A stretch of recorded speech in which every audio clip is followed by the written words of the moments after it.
Good morning. It's just me this morning. This will be a short one. Bitcoiners United is solo Fritzo this morning. I wanted to address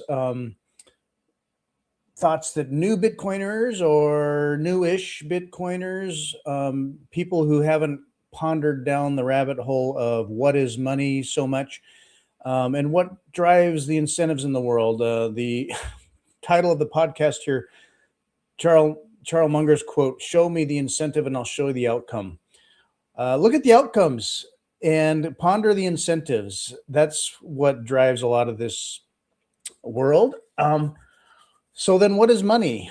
And then what is Bitcoin's role in the fix? Here's what I'm going to dive into here. I want to say there are reasons why I ask these questions, not just because I'm a complete psychopath, hence a Bitcoiner, but because I guess I'm getting old and I see things happening in the world and I've connected dots over years and years and years. And I'm not going to say, oh, yeah, I need to just believe stuff. Don't trust, verify. I'm going to show you some things you can do to verify here. I'm going to kick it off initially here, kind of setting the tone. If you've ever heard of Ian Carroll, he's a bit of a good follow, at least for entertainment. I will not say believe things, folks. I'm just going to say, hey, if you don't mind paying attention, he digs. So let me bring this to stage and let me play this. I believe the audio should work if I'm doing this right. Let me do that. There we go. So a lot of Bitcoiners say that all the corruptions we see and you expose is downstream of money. Does this disappear organically if we move to a Bitcoin standard? Or is there something more we need to fight back? That's a great question. And I'm going to tell it back to you to make sure I'm hearing it right. You're saying that a lot of Bitcoiners think that if we all go on Bitcoin, that inherently just erases so much corruption. It does all this stuff, like, because my whole life is just looking for all this bullshit, right? And my answer to that is largely yes, but never entirely, right? Like, Bitcoin gets used for crime. Bitcoin gets used for like all kinds of things, but Bitcoin also gets used for incredible things. And Bitcoin creates sovereignty and freedom in a way that no other technology does. And so, yes, in a lot of ways, the big picture crime, like the big picture corruption, like the black budget of America, that's just siphoning money out of our pensions, siphoning money out of like the congressional budget, siphoning money out of our tax dollars and sending it to Lord knows where for Lord knows what. All of that largely disappears overnight because you can track it all, you can trace it all. It's non-fungible. There's so many aspects to Bitcoin that just kills their ability to do that overnight.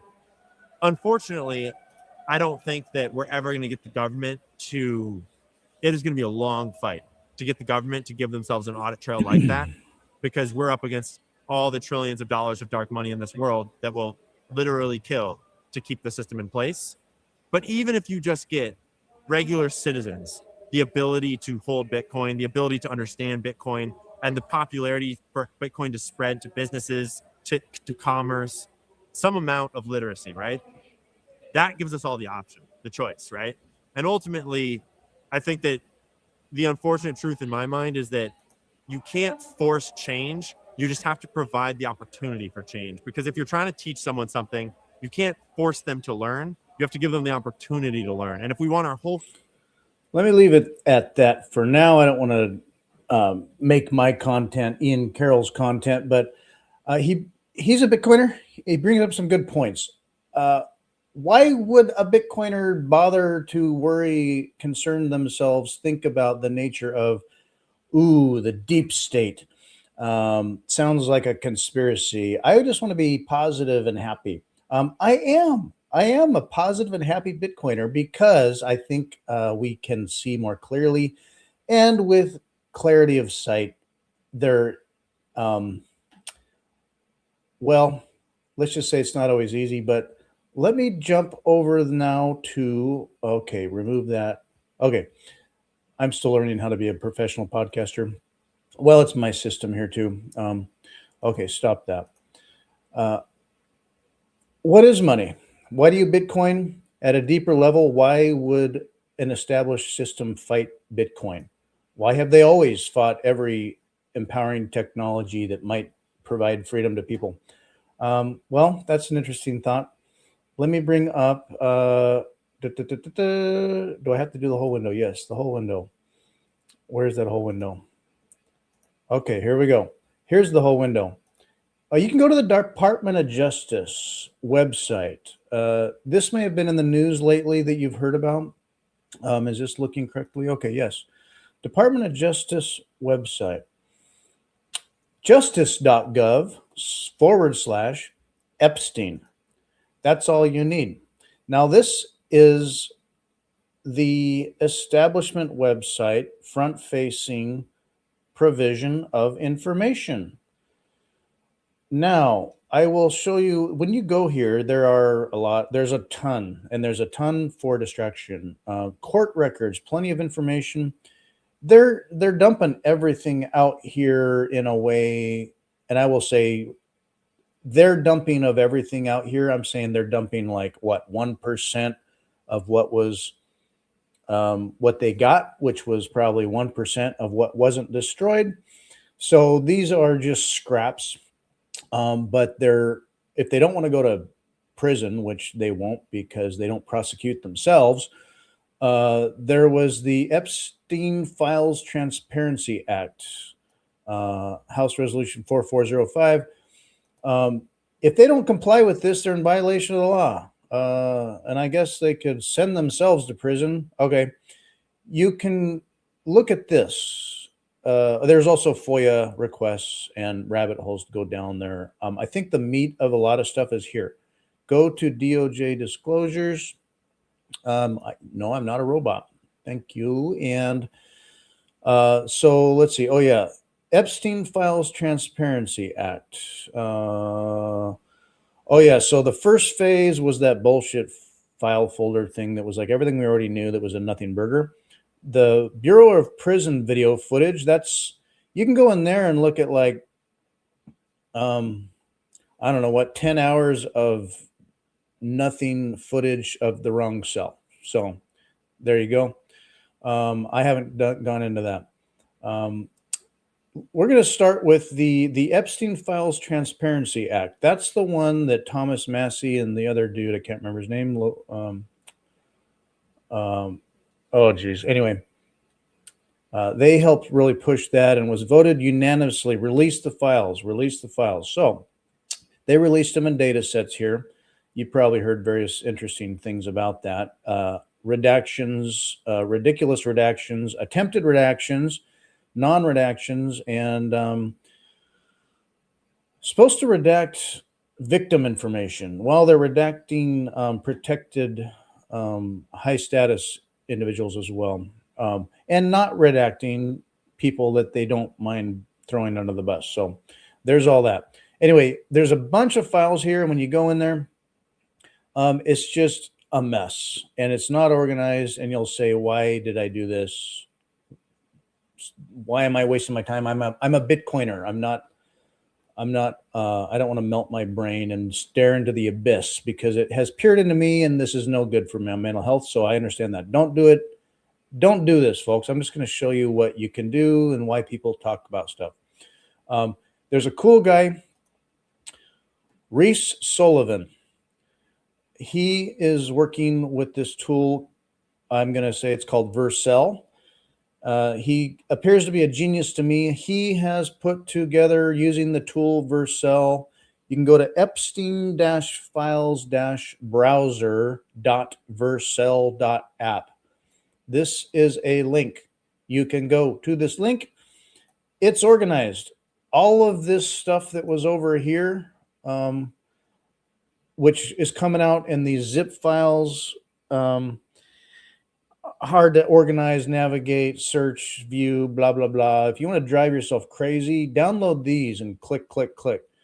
If you want to view stuff, go to epstein-files-browser.vercel.app.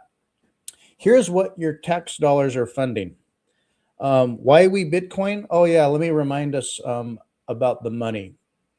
Let's see, who pays how much money Federal revenue, this was 2024, 4.9 trillion. Good half of that individual income taxes, 1.7 trillion payroll taxes, corporate taxes, half a trillion. Trillions of dollars going to pay for what?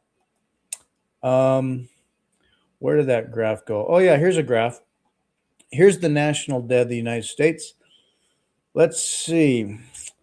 The debt held by the public, we're getting to $30 trillion. I haven't looked today. Thomas Massey has his debt clock maybe on his lapel. The intra-government holdings, if you wanted to untangle that ridiculous mess, might add another 5 trillion or 6 whatever trillion. I have no idea. These numbers are so beyond ridiculous, it does not even matter at this point. It is to collapse. That's what I'm saying, is that this ultimate destination is collapse. There is no undigging here. There is no taxing out of this here. There is no AI making or removing or producing things enough, jobs enough, humanity, golden age enough to fix what this is.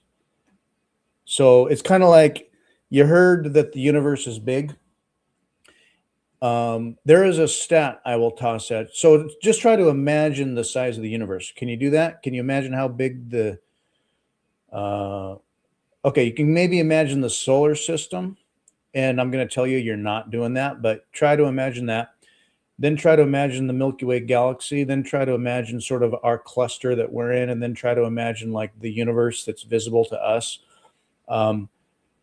There are more stars in the visible universe than there are grains of sand on all of the beaches of the entire planet by many, many, many factor. So I'm just going to say the numbers here of the national debt are numbers that a human brain cannot hold in a way that means anything. It's too large. It's like saying the equivalent of like, just imagine the stars in the Milky Way galaxy for a moment, if you will. Okay, you got that? No. So anyway, this is a failing, ultimately failed system, and it will fail. So when it fails, hope you got those dollars gone and put in a hard asset. Let's see, where was I here? Oh yeah, it goes to places. Is this real? I don't know. I think we know why politicians get so rich. How do they retire with hundreds of millions of dollars? How do the NGOs do whatever the fuck all they don't do? What is going on internationally? What the government funds and does, and why are things inauditable, unauditable? Like, I don't know, the FBI is not auditable. The Department of Defense is not auditable. The CIA is that anything? I have no idea. We have a system here that is not only grossly, disgustingly in debt, it cannot be audited. The Federal Reserve that prints the money shall not be audited. So what I'm saying here is that I will tell you, just here's a little drip in the bucket of where some of that money went. And it funded this. These are his tool he works on, Vercel,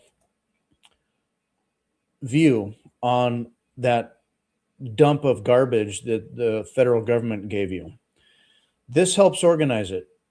These starts with pictures here.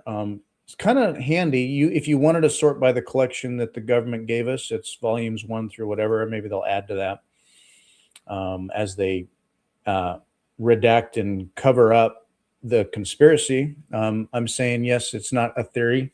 This is a conspiracy reality. It's a blackmail-tocracy that we live in. Not a republic. It's what was Whitney Webb's book? all under blackmail. I have to look it up. Anyway, it is a blackmail autocracy. Hold on one second. I'm going to look this up because this is important. One nation under blackmail. Duh. One nation under blackmail. We have one nation under blackmail. So these are the pictures. You can interestingly, you can sort by name. You can look by name. Let's see. Number 1, Jeffrey Epstein. Number 2, Ghislaine Maxwell. They're really making an effort to dox Bill Clinton. Interestingly, Walter Cronkite, our worldly trusted newsman, comedians, random other people. You can look these people up. If you were to check out some other YouTubers, they discuss who these people are. Some of the names you don't recognize. They go deep into it. And Les Wexner. There we go. Trump's main handler guy. He was Jeffrey Epstein's next door neighbor. I will not name names too much here. I will just say J.P. Morgan was Jeffrey Epstein's bank. So this isn't like what Kash Patel or even Donald Trump. Epstein who? It's not like, oh, he was this lone wolf, lone shark, lone player, magical money man. These are not individuals. Selma and Louise went off and just had a big fun party together to go crazy, and then got the money, and then we're maybe angling on stuff. We're talking, this is not individuals doing stuff. This is the system, not a system that does this kind of thing, but this is the system. You don't get to these levels unless you have been vetted by the system. The system is taking fiat money, your fiat money they print when they need it, and this is the outcome. We can see their incentives, and this is the outcome. Okay, I'm belaboring this view here. I'm just going on a rant. Let's just say, as you scroll, these are the boring ones where they like busted in and looked at his closet and whatever. I guess you could look at these if you're curious about his living arrangements. What's crazy here is that, okay, scroll. This just goes on and on and on.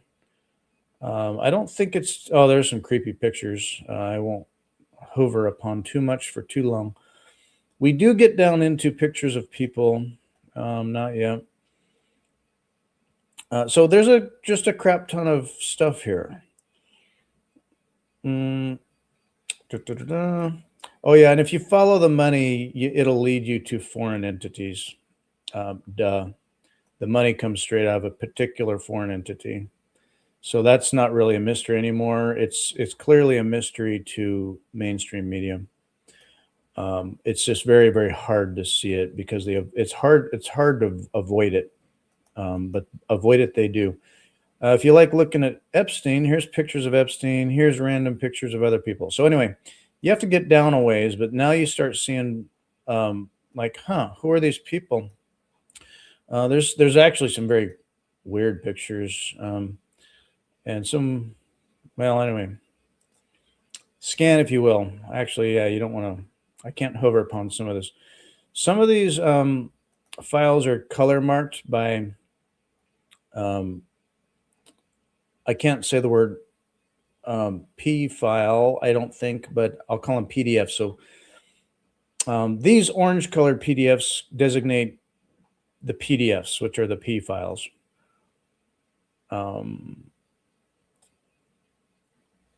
And hard drives and evidence. Okay. Anyway, you can go there.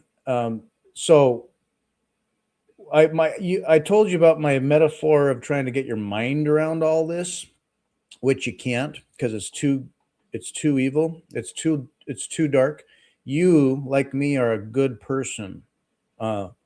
Therefore, you found Bitcoin. And so here's a screen. Is this what we're looking at? Oh, yeah. Here's a picture of our galaxy. Santa Claus lives somewhere here, I think. Santa Claus and then Tooth Fairy and the Easter Bunny and stuff. We are somewhere right out here. And so we're like on the outer edge of this whole big thing. That's to say that this is our little dot. All of these little dots are large dots like this. And it goes on forever, folks. Why do I show you that? Because this is where you are out here in the grand scheme of things. You work hard every day to go to work and make money. You get taxed, and then you get some of that back. You get money. You go to the store, you get taxed. You drive, you get taxed. You eat, you get taxed. You live, you get taxed. You pay taxes again and again on top of that. If you get a reimbursement on your taxes, that's taxed. So every step of the way, it's taxes all the way down. It is a feudal system. Our lives are in a debt system. We live in a feudal system. We are born in darn near in debt, and you will die in debt. So how do you get out of that system? Well, you stop using their fiat money that funds their fiat system, which is for them. How do I get back out of here? Oh yeah. As I ramble here, what is all this funding? The effort made is to describe everything in the frame of all the social services, the things that are good, that help people, that give people a cushion, that provide necessary loans to people, like starting up businesses, doing things, helping people in the world, funding things for the states to build infrastructure, build roads, maintain things, keep bridges from crumbling, right? That's what it's about. Well, that debt chart I showed you is to use a pun, off the chart. Here it is. Where does all this money go? Where does all that go? Where did it go? Wars, death, horrors, and so, and also the politicians making so much money. You look at the list of names that were incentivized to create the outcomes, and these are not poor people, and these are not people that made their money doing other work other than getting votes and making promises. So that is the system. Why do I say all this? Okay, so the money is broken. The fiat money funds the fiat system. The dollar is collapsing, and the dollar is evil. To use the dollar, to use the fiat money that is loaned to us at interest by who? That's another rabbit hole. It's an evil system. So anyway, sorry to say that. That's why we Bitcoin. That's why I Bitcoin. That's why I get off the dollar as much as I can and into Bitcoin. Bitcoin can be used by anyone, but these creeps and criminals cannot print more Bitcoin. They can print their dollars, and I want their system that has funded all of their games to go broke. I want it to go broke sooner than later if it could. So anyway, defund the creepy crawly complex and get into Bitcoin, and Bitcoin fixes that. So I know I'm rambling here. I didn't mean to just sort of go off about whatever fiat incentives here, but that's what I was thinking about after yesterday's podcast. So we went on some deep rabbit trails. Got me thinking. I was like, you know what? The DOJ is pretending to release files now. So it's just a tip of an iceberg on a system that really is not just individuals or crimes. It is the system, period. So defund the system. All right. Bye, everybody.